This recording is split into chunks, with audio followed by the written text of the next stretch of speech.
Hello, everybody. Welcome to the e-Discovery Channel, a rare meeting of my old compatriot Rocky Messing, and of course, I'm Tom O'Connor. What's even rarer about this is if you're seeing this right now, you may in fact be at Legal Week New York, and astonishingly, neither Rocky nor I are there. Second year in a row that I haven't made it, um, just because I hate traveling to New York. And the way travel has been for the last 3 weeks, it's even worse. Uh, Rocky, of course, first time missing it in 30 years, Almost 30 years. It's close it's to 30, yeah. ever, right? There, I mean, there was yeah, the COVID year that no one went, so right, right, don't really count that. But yeah, it's crazy yeah. that it's not there. So, So for those of you who don't know, Rocky lives in Tel Aviv, which these days is a whole other level of tension that's going on because of bombardment from the, I don't even, do we call it a war? Is it the Iranian war? Is it I the, don't know. It's the, a the large scale Iranian skirmish. slapdown? You know, Well, yeah, and not just the Iranians. The Hezbollah's got decided that they're getting involved too. oh, So really? Okay. yeah, we get it from the north, we get it from the east. It's loads of fun over here. So, Rocky, of course, I imagine travels out of the question, right? I mean, you guys Yeah. are pretty much shut down. Yeah. Well, everything started last Saturday. They immediately shut down the airspace. I was supposed to fly to the States on Wednesday, so my flight was obviously canceled. They did reopen the airspace finally on Sunday for outbound traffic, but very, very limited, like 50 people on a flight, one or two flights an hour. And that was it. They did rebook me, so I could get to the States. They offered me a flight for Thursday this week, which, of course, everyone knows Legal Week is over Thursday afternoon. It'll So be just in that time wasn't going to be to so say. And hard. then what would it be like trying to get back in? So that's the other thing is very, very limited flights coming back in. And they were actually asking people that if you were flying out, then you had to agree to not come back for a certain period of time to give them enough time to get everyone back Right, in right. wanted to get in. So yeah, it's obviously more important for me to be here with the family anyway. Yeah. So And tell us what's going on. You and I have talked about it, so I know. But just so people understand what your day is like right now. yeah, so it goes anything from nice and quiet for 6, 7 hour stretches at times to all of a sudden you'll get an alert that there's usually you'll get an alert that they've detected a launch of ballistic missiles heading our way. You'll get a warning that there's probably going to be a siren in the next few minutes. You'll get the siren if it comes. Sometimes they detect, okay, it's only going to the north of the country or the south of the country or whatever, and you won't get a siren, but usually you'll get a siren if you get a warning. And then you've got basically a little bit less than a minute to find a bomb shelter or to get to as secure area as you can, which if you're out driving somewhere, then that's, you basically pull over the side of the road, get into a ditch or something, cover your head so that if there's shrapnel or something, you're protected. And you wait it out for 10, 15 minutes until you get the release signal, and then you go on with your day. And Um, how often does that happen in a day? so we've been averaging somewhere between 8 to 10 sirens a day, give or take. Last night was a pretty rough night. Here we had six in 6 hours between midnight and 6 a.m. Then we had another one at like 11 a.m. and another one at, I don't know, 44 or 5 o'clock, something like that. It's right now 11 p.m. and we haven't had one in since 4 or 5 o'clock. So we're hoping that it's a quiet night. But Right. And do right you have now, a shelter in your home? so we do. We're lucky enough that we have a shelter in our basement. So it's just a matter of heading down to the basement. And if this is the way that we look at it is, the inconvenience. I mean, unfortunately, some people have gotten injured and killed from the attacks, but we're lucky enough to have a shelter, and the inconvenience for us to it hopefully to change the face of the Middle East and stop the terror regime. Yeah. Hopefully this is all worth it. So we're willing to put up with it as long as it takes in order to see some actual change take place And in the just world. as a point of clarification, so people understand, how long has this been going on for you, living with the threat of missiles? Oh, I mean, since October 7th, so 2.5 years ago, even before then, there were missiles coming from Gaza or from the north from Hezbollah. Nothing Right. from Iran directly until after October 7th, and what happened in this past June, or really December before, and then June, so the 12-day war, as they call it, in June was like this, but not quite as bad. This has been, pretty Yeah. much the worst of it. Um, But you've had not just the threat of, but actual missile attacks for yeah, years. for years. Yeah, Yeah. this has been this. No country should live in a state where you're getting missiles rained down on you on a constant basis, or the threat of missiles. Really, I mean, Yeah. it's not a fun way to live. But we're lucky where we are in the country. We generally, whenever there's, whether there's a missile attack from the north or from Gaza or from Iran, we've got, at least a couple minutes or a minute and a half to a couple minutes to get to somewhere safe. I mean, there are parts of this country where the siren goes off, you have 8 to 10 seconds to get somewhere safe before it impacts somewhere. Right. So Right. it's kind of terrifying, but again, as I said, at some point something had to be done, and hopefully this will be effective and clean things up, and then we can truly get back to normal. And you know, uh, you know, the next legal week, I hope it doesn't take that long, but Yeah. but you Yeah. know, Well, everybody here feels the same. All your friends are thinking of you. You're personally in my prayers, of thank course. you, Um, thank you, and wishing you and the family all the best. thank you. So, uh, since we aren't at Legal Week, I thought we do we actually should be smoking cigars so we can make You it a should real be. Legal Week thing. I'll go, my But humidor is right behind me. So there if you you want, go. Tell me about, because you told me earlier, but the other guys in the company are at the show. Your brother, yeah. of course, and the two Steves are both there, right? So I think probably a lot of people who followed you with Altorney, which has been around for how many years now? When did you start Altorney? We've been around for 4+ years now. Yeah. So, yeah. So started off as a what should I say, a self-service legal talent platform, letting your That, clients take control of vetting and controlling the reviewers instead of you staffing them or somebody staffing. some Um, people call it a dating app for lawyers. there you go. Yeah, I'm not It, going there. Come in. or Uber for lawyers. There, Uber for lawyer. There you go. It's But got more. pieces. Go It's ahead.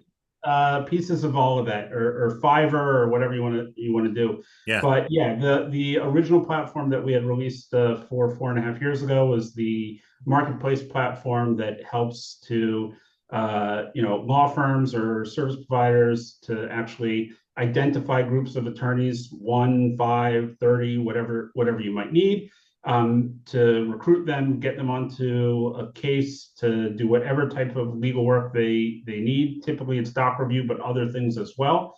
And then it allows you to do everything that's needed from a client perspective of how to manage them. So that's everything from capturing all their metrics and doing reporting on the reviewers, to giving them a chat interface and email and calendaring and time and billing and all of the different pieces that are needed. So basically, an entire management suite within a single platform. Right.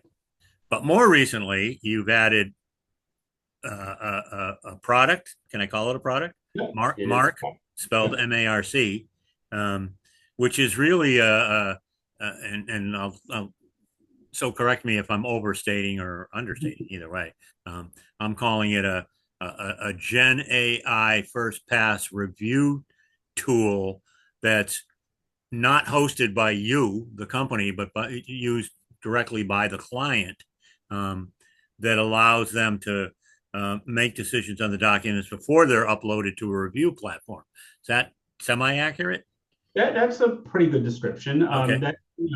We released MARC by last legal week, and it was exactly that. Behind the firewall, whether that firewall being actually, on premise in a data center or within your Azure environment or your AWS environment, wherever you might want that to sit.